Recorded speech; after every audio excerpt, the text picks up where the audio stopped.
So we look at it by different cohorts. We have 3 different cohorts, but I would say across the board, the average is 25K. You are listening to Conversations with Nathan Latka, where I sit down and interview the top SaaS founders, like Eric Wan from Zoom. If you'd like to subscribe, go to getlatka.com. We've published thousands of these interviews, and if you want to sort through them quickly by revenue or churn, CAC, valuation, or other metrics, the easiest way to do that is to go to getlatka.com and use our filtering tool. It's like a big Excel sheet for all of these podcast interviews. Check it out right now at getlatka.com. Hello, everyone. My guest today is Eran Ben-Shushan. He is the CEO and co-founder of Bizzabo, an all-in-one event success platform and one of the fastest-growing event tech companies in the world. He's led the company in winning the People's Choice Award at the Event Tech Awards for 3 years in a row. Before this company, he was an event marketer and served as the CEO of the Rosh Hashanah Media Convention. He also was a team leader and systems engineer at Elbit Systems. He graduated cum laude from the Interdisciplinary Center School, where he studied business and participated in the prestigious Zell Entrepreneurship Program, often considered the Y Combinator of Israel. Eran, are you ready to take us to the top? I am ready. Is that program by Sam Zell, the real estate mogul? Yes. Very good. We've studied the heck out of him, man. That guy just seems like a genius. Did you get to spend meaningful time with him? I wouldn't say meaningful, but spent enough time to leave a mark. Very good. Enough so that you can use it to make Bizzabo a $100 million company, right? Indeed. All right, very good. All right, talk to us about the company. What does the company do, and how do you guys make money? Yeah, Bizzabo is a company that is trying to take events to the modern era, which means we all go to those events, professional events, whether they are internal, external, big or small events. There are a lot of inefficiencies at events, and it's not only about functionality. It's also about the data aspect and how can you really leverage the data at events to make them measurable, automated, and personalized. This is what Bizzabo does. We do it by building an end-to-end platform, which is extremely robust. So we take care of everything from your website registration, email marketing, agenda management, mobile app, analytics, you name it. So we kind of build 15 different startups into one startup, which is a very powerful tool and is today the system of record for organizations to manage their events. We sell it under a SaaS annual subscription model, usually multi-year, and that's how we make money, and that's what, in essence, Bizzabo does. And just because we don't have time to go on every customer cohort, on average, what would you consider an annual contract to come in or out? Like 10 grand, 100 grand, $1 million? Yeah, so we look at it by different cohorts. We have 3 different cohorts, but I would say across the board, the average is 25K. $25,000. Okay, very good. So call it maybe $2,000 a month or something like that. Let me ask you a question. Most other event applications like this I've had on the show, with the exception of maybe like Reggie at Cvent and Dan at Social Tables, there's always major churn issues because people will have an event in January, then they will cancel when they don't need your software, then they will re-sign up next January, like when they need it again. So my question to you is, how do you, which by the way, I don't actually consider that churn because they're still paying every year. It's just they cancel in between. How do you measure churn, and how do you keep your, however you measure it, low? We measure churn just like any other company. I think what you're referring to really depends on the type of customer you're thinking of. We sell to customers, so think about corporations that run dozens of events at minimum annually. And in this case, sometimes we even have customers that run 1,000 events a year, right? Those would be customers that have 3 business events or professional events every business day. They think about Bizzabo or their event platform as something that is recurring, constant, a part of their life cycle and blood circle in their organization. So we think about churn just like any other company that has annual subscriptions. Okay, so when you look at trailing 12 months, before you add back expansion revenue, what does gross churn come in at about? Gross churn. So we went through a process in the past year and a half of really identifying what is the sweet spot for us in terms of the right customers, that Bizzabo would be also the right fit for them, right? It's not about what's the right customer for us. It's for what kind of organization Bizzabo is the right tool, and not an overkill or too much, and not too little. So we had to go through a process of deciding and making some difficult decisions about some cohorts of customers that we will need to split ways if they cannot get to a certain level of criteria. And obviously doing it with the utmost respect and being a super customer-centric company. This is something we always believe in. So in terms of gross churn, that would be around, I would say, 80%. Okay. And in the past, 6 months or so, negative net churn. So overall, pretty healthy.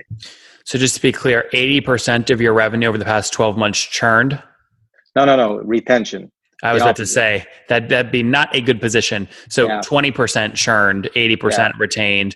Now, the way to get to net negative is you obviously make up that 20% churn with expansion. So what's total expansion been? Something above 20%, I assume? Yep. Well, what is it? Like talking like 30% or just barely above 20? It's between 20 to 25. Oh, okay. Fair enough. Good. So that puts your, said differently, net revenue retention is above 100%, maybe up as high as 105%. Correct. And that's, and obviously when you look at it cohortized by different segments between, SMB to mid-market to enterprise, you would see different ratios, obviously, typical to a SaaS business. Of course. Yeah, of course. That's the nice thing though about net revenue retention is it equalizes ARPU differences, right? It's just, it doesn't matter if someone's paying you a buck or $100 million bucks. When you if the dollar churns, it's no big deal. If the $100 million churns, that's a really big deal. Talk to me about how you've structured your kind of use cases around expansion. Tell me the story of someone that started off paying you 20 grand a year and they expanded to 40 or 50 grand. Why are they expanding? Is it event volume, number of seats, data play? What is it? Yeah, so that's, obviously it needs to start from having the right business model in place and thinking about that in the right time and building it into your model. And then it needs to be highly correlated to the value of the platform. I would say that we would see typically two use cases. One is we, on the same team, they would start little with us and then they will give us the rest of the business on the same team of more events, or within an organization, we would have the classic land and expand type of approach where you would go into an enterprise organization, you would start with them with one local team, and then let's say you get 100 events and one or two teams, and then they make the referral, which is, there's nothing better than that, to other teams in the organization, and that would be another expansion model. Yep. Interesting. We jumped into the economics pretty quickly here. Let's put all this on a timeline. When did you launch the company? What year? We launched the company, first product out to the market was summer of 2012. Okay. And we actually started, we had an interesting story, Nathan. We started from trying to solve the problem of people going to events and not knowing who to meet. So, I was an event planner myself, but we were also attending a lot of events. And I'm sure a lot of the people listening to us, and maybe yourself as well, when going to these events, sometimes it can be really frustrating. You're there, everything is left for serendipity and luck, and nothing is really predictive, and there's no science behind it. Although you would think that in 2019, and even back then, 2012, you should be able to have all the tools and all the data out there, whether on social networks or your mobile device or your computer, to run those events in a much better way. But that frankly doesn't exist. And that bothers us a lot. So as entrepreneurs, we said we're going to fix it. But 2 years in, our customers actually told us, you build this great mobile networking app. Why aren't you doing also the other elements of events, which are actually more painful, and we need even more help there, and are even more mission critical to the success of the event, like the website, like registration, analytics, agenda, email marketing, combined with the social aspects and networking aspects. And around 2 years in, so call it mid-late 2014, we realized we have even a bigger opportunity ahead of us, where what's traditionally out there in the market is more of legacy solutions that are focused more on functionality. And we said we're going to build Bizzabo to be a strong, holistic, functional platform with an even stronger data infrastructure. Sure. And that's how it's built. So that was the timeline. Launched 2012, expanded the model, and became a SaaS company towards 2015. And around how many customers have you scaled to now today? Yeah, I can't say exact numbers, but in the high hundreds. Yeah. No. By the way, a range is fine. So fair to say between 700 and 1,000, something like that. Around that, yeah. Very, very good. All right, and then walk me through what the team looks like today. So how many folks? We have 120 people. Originally, we're from Israel. I guess the name and the accent, but you probably picked on that. But we started the company in Israel. I myself moved here to New York and joined one of the co-founders. We're three co-founders who started the business. I joined alone. My co-founder who came here first around 4 years ago. We have around 50 people in the Israeli team. Everything around product engineering and design is based in Tel Aviv. Incredible team, incredible talent. And we're very happy of having this structure in place. And here in New York, we have all the go-to-market teams. So marketing, sales, customer success, client services, and operations. Many of you guys listening have built incredible SaaS tools to help other founders, specific industries, really get value or make some system easier. The problem is you can't help your clients until they import some portion of their data. And you've considered on your Trello board and your Sprint timelines spending weeks building a CSV importer for certain data sets. You're smiling right now because you know I'm right. And either you do it and you waste engineering time, or you don't do it and your customers have a horrible time getting onboarded. And listen, let's face the facts. Your ability to give value to your customers sometimes is very dependent on their ability to get you their data. Once you have the data, everything is really smooth. Well, this exact problem probably explains why Flatfile is growing so quick.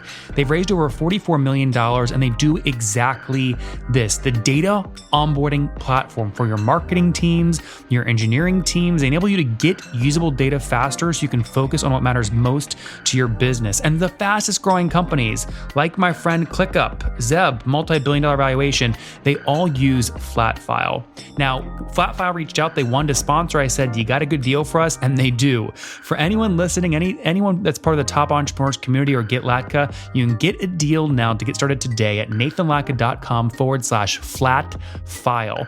And they make it so easy, by the way. Their onboarding is beautiful. You don't have to commit to a bunch of stuff. You can actually see a demo live instantly right now. Check it out. nathanlatka.com/flatfile. How much capital have you raised to build the company, or have you managed to stay bootstrapped?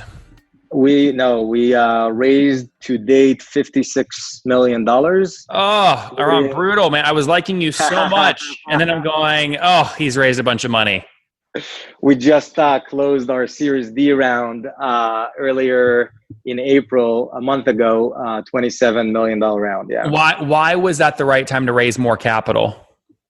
Listen, the event space is one that, it wasn't always obvious that, or not, it was initially an uphill battle, I would say, to raise capital, right? Not always maybe the sexiest industry, but over the years, and I think also later on with some of the transactions like Cvent and others, people realize there is a huge market opportunity, and one that is very tied and correlated with marketing automation and CRM and events being a black box. So huge addressable market, not a lot of sophisticated tools in the market to solve the problem, and pretty complex problem to solve. Event planners and in general events are complex. There's a high level of anxiety and the set of tools that they need. So, Bizzabo is heavy technology.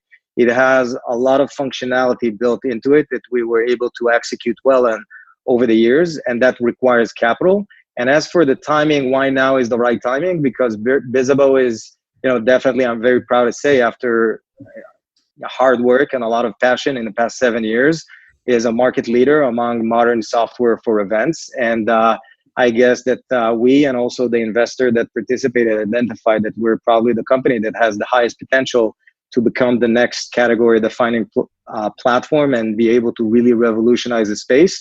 And doing that with additional capital and going after bigger customers and more enterprise accounts and having the means and the capital to build the level of innovation that we have in mind is something that resonated with us as the right timing to raise more. And how much time do you think you need to break like the 15 or $20 million ARR mark? Like within reach? Yeah, it's going to happen soon. Yeah, I mean, is it uncomfortable enough where you don't think it can happen this year, or it's a fair stretch goal for this year? Probably it's going to happen next year. Yeah. But very early next year. Yeah. No, that's great. And do you think most of that, like when you have your internal kind of strategy discussions, do you think that will come from expansion revenue or new customer logos altogether? Both. No, I know, obviously both, but what do you think is going to be a bigger driver, expansion or new? I think this year more is going to come from new, and probably next year in 2021, we're going to start seeing actually that shifting, because the cohorts of more enterprise customers coming on board is going to be more prominent towards or throughout this year, and then expanding them in 2020 and 2021. So that might change the books and the balance a little bit in the future. Yep. And then when you look at the past 12 months, are you still able to double year over year, or are you getting too big to be able to still do that? That and above, yeah. Huh? We are able, and even more. Yeah. Okay. So past 12 months, you are more than 100% year over year growth? Yeah. That's great. Last question here before I capture kind of more of your story and where you see the space going. 700 customers, right, at a kind of $2,000 per month price point. I didn't say the exact number, but let's call it roughly, yeah. Well, sorry, you said high hundreds, and I said fair to say between 700 and 1,000. You said sure. I said around that number, yeah. Okay, fair. Okay, good. Well, maybe that answers my question, because if it was 700 at the ACV you told me before that, which was about 24 a year or $2,000 a month, that puts you at 1.4 a month, which is 16 a year. It sounds like you're still kind of working towards the 15 mark or something like that. So you have less than 700 customers at this point. And also remember that the ACV is the current ACV, and historically, that's also a metric that doubled almost year over year over time. Yeah. Well, and I wasn't asking ACV. I was asking kind of ARPU, average revenue per user per month. So maybe that's a bit, I assume, look, by the way, I don't want to like pin you down here, right? But I want to get the general ranges right. So we're in the right ranges, maybe fluctuate plus or minus 10%. You are. Yeah. Okay. Fair enough. Let's move past that. So you just raised additional capital. When you go out and raise, how aggressive are you being in terms of how many months of burn you want to raise for? Are you a 12-month kind of guy, 24-month kind of guy? What do you plan for? 24, and also thinking about how we can, build a sustainable business. I think that's also important at the level of, company that we are at. I think that we're at a stage in maturity of the business, and from an operational standpoint, that we're able to double or have high growth rate, and also think about building a healthy business with healthy unit economics that can put you in a position to take the business to profitability should you choose to do that. Mm-hmm. And then, I mean, when you go out and raise the kind of money that you just raised, in your head, you guys kind of have where you plan to spend most of that in terms of whether it's more SDRs or more tech people team, build up product features, things like that. How aggressive are you comfortable driving burn up? So, I mean, will you go to the point, would you be comfortable burning $1 million a month for a couple months to, get the growth you need? I would. And the reason is because when you have a well-oiled machine that is working, and you get strong sentiment from the market, and you strongly believe in the long term and the market opportunity, so I strongly believe that's what you need to do. But you need to do it responsibly by measuring yourself, whether leading or lagging indicators, and making sure that you're not going for too long without having a sustainable model behind it. Yeah. So the number you're really talking about here is kind of CAC and CAC relative to payback period, kind of getting that money back. You have healthy expansion, so you can afford to pay more upfront if you know they're going to stick with you for a while. Will you pay more than a year of ACV to bring them on, or maybe go up as high as 2 years? In terms of CAC payback, you mean? Yeah. So if you're doing 24 grand ACVs, are you comfortable spending 50 grand and you get a new $25,000 a year account? Yes. Yeah. Because, and why are you so confident when you say that? Because we know that those who are buying our product really need it, and we feel confident about the LTV. Yeah. Nope, that makes fair sense. That's the answer I would have given. Very good. Let's wrap up here with the famous 5. Number 1, what's your favorite business book? I'll have to say The Hard Thing About Hard Things. Maybe you get it a lot, but I just think it's a phenomenal book. Number 2, actually, I meant to ask you this.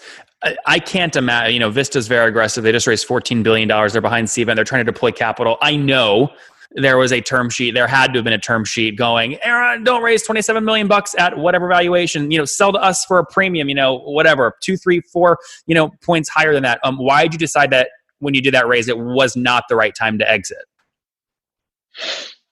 I think we're going after a big play, and I'm a strong believer in what we're doing, and we want to do it the right way and really change the way events operate.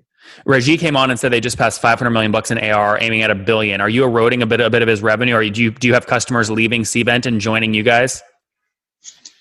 There are, yeah. Yeah, you can say that with confidence. That's a fun thing to say.